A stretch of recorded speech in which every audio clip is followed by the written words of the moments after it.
Last class में हमने देखा कि कैसे बंगाल एक स्वतंत्र एक राज्य के रूप में घोषित किया गया और उसके बाद बंगाल में तरह-तरह के कैसे-कैसे षड्यंत्रों के द्वारा फिर प्लासी के युद्ध तक आए और अंग्रेज अधिग्रहण किए।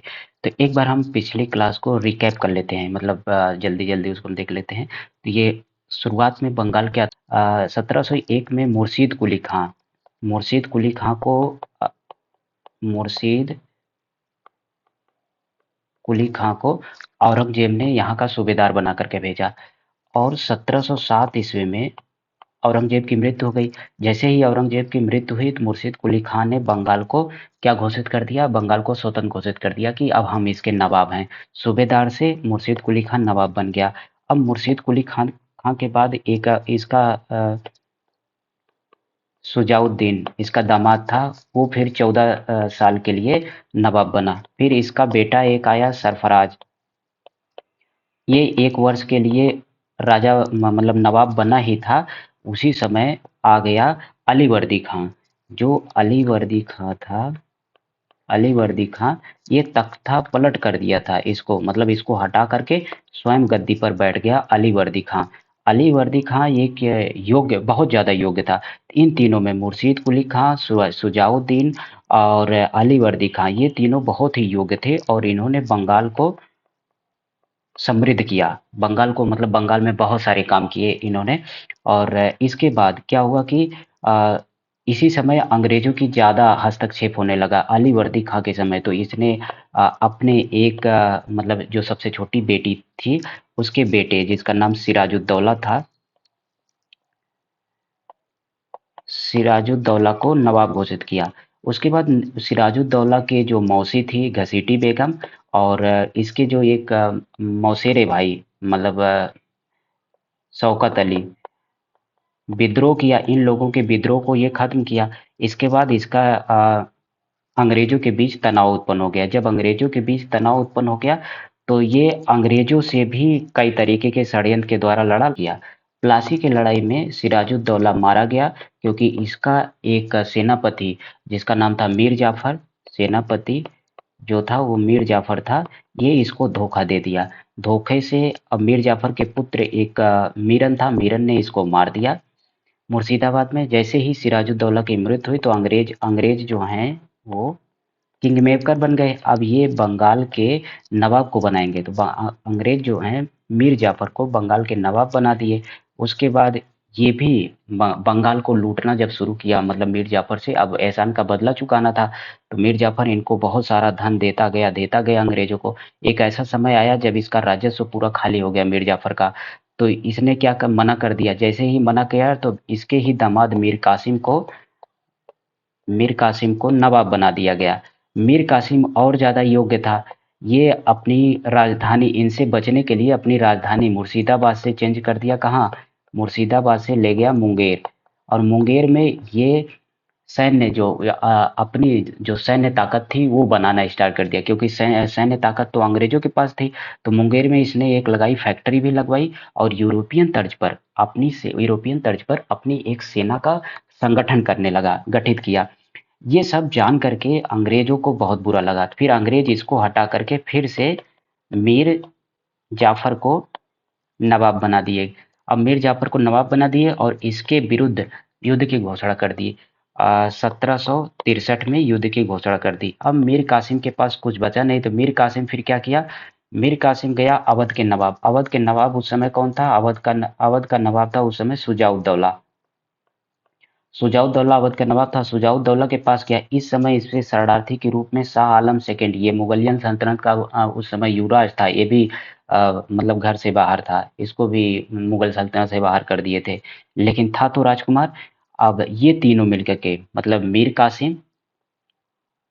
कासिम, सुजाउद्दौला अवध के नवाब और शाह आलम, इन तीनों ने मिल करके अंग्रेजों के समक्ष बक्सर की लड़ाई लड़ी। बक्सर की लड़ाई 1764 में।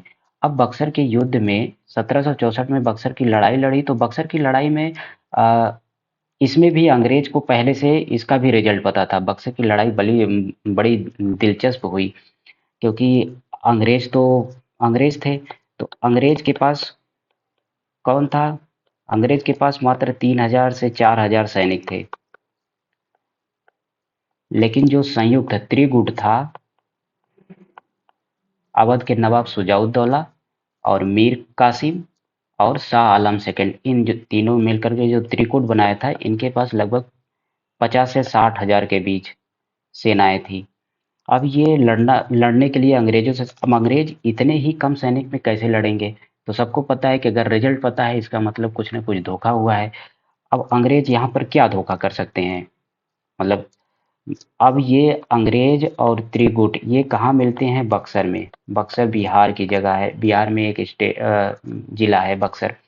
तो बक्सर में ये लड़ाई होती है। अब अवध उत्तर प्रदेश में, यहाँ पर समझ लीजिए अवध है। यहाँ पर एक और नाम आता है बनारस का, जिसके राजा थे बलवंत।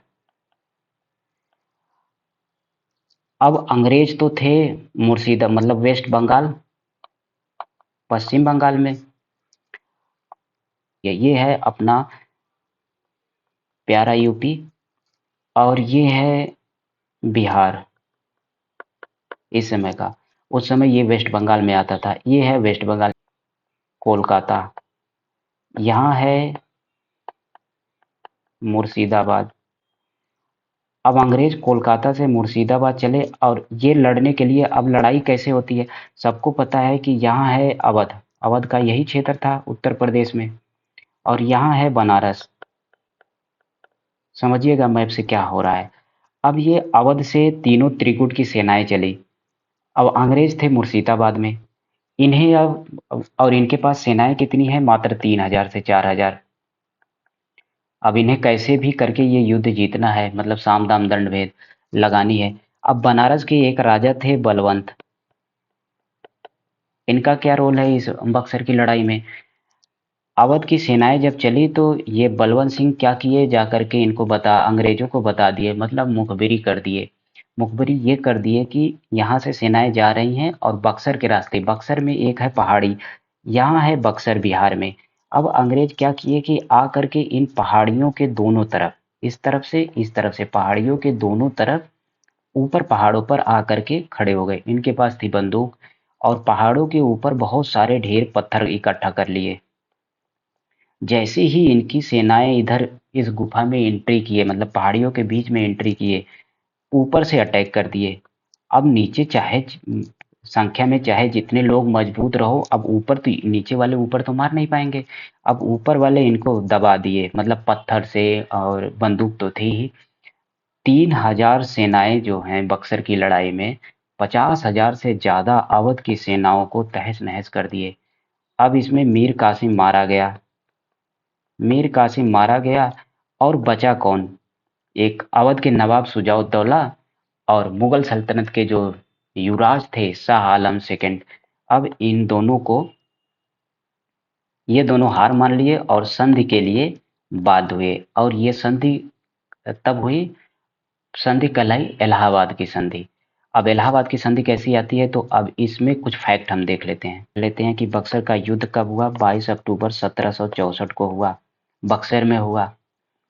उस समय बंगाल का गवर्नर कौन सा? वेंसीटॉर्ट। ये डायरेक्ट क्वेश्चन पूछते हैं, तो इसलिए हमें फैक्ट देखना है।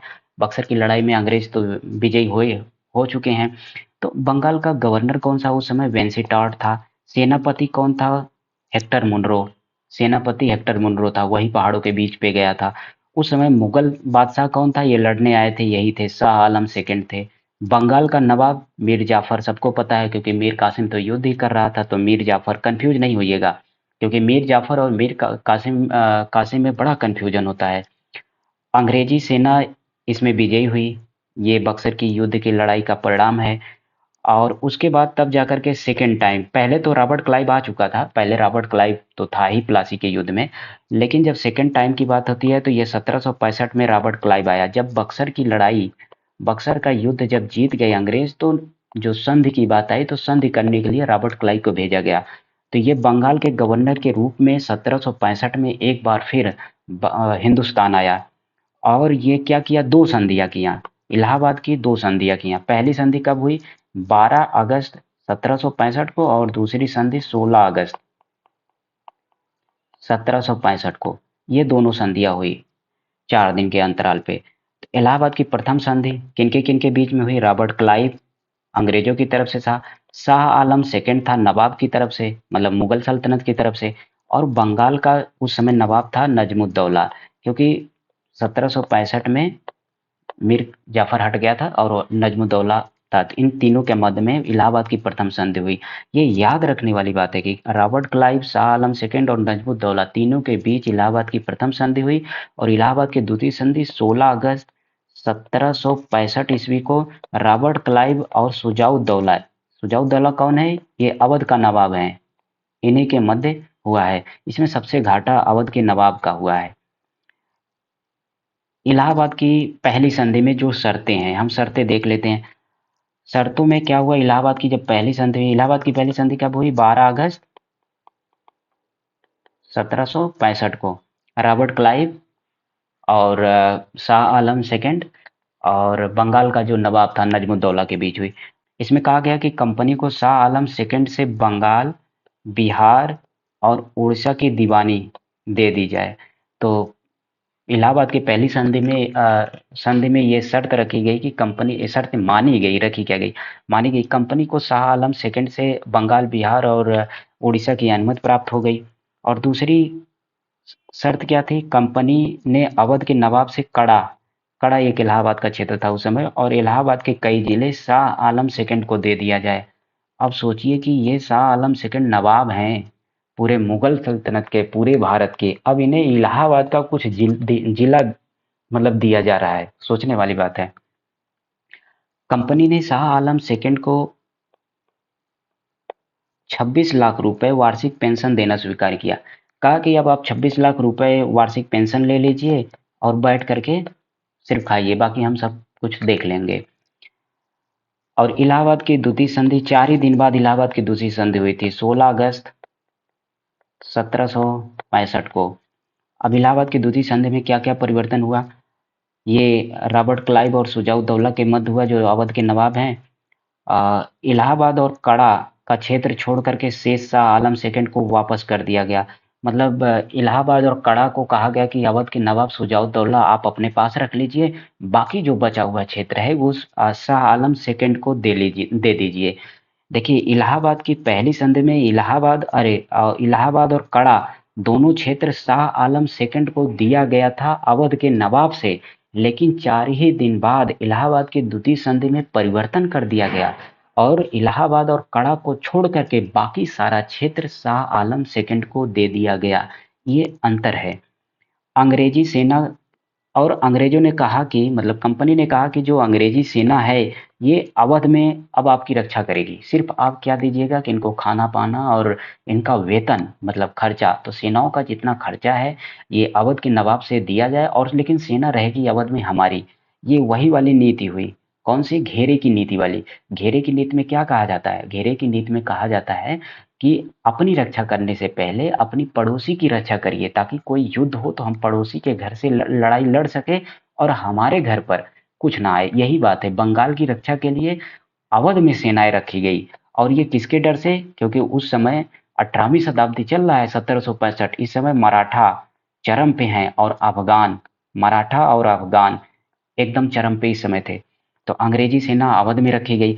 अवध में कंपनी को कर मुक्त व्यापार, ये जहाँ जाते थे वहाँ कहते थे कि भाई, इनका पहला उद्देश्य था कि भाई हम कर तो देंगे नहीं, तो इसीलिए तो सारी लड़ाइयाँ लड़ी जा रही थी।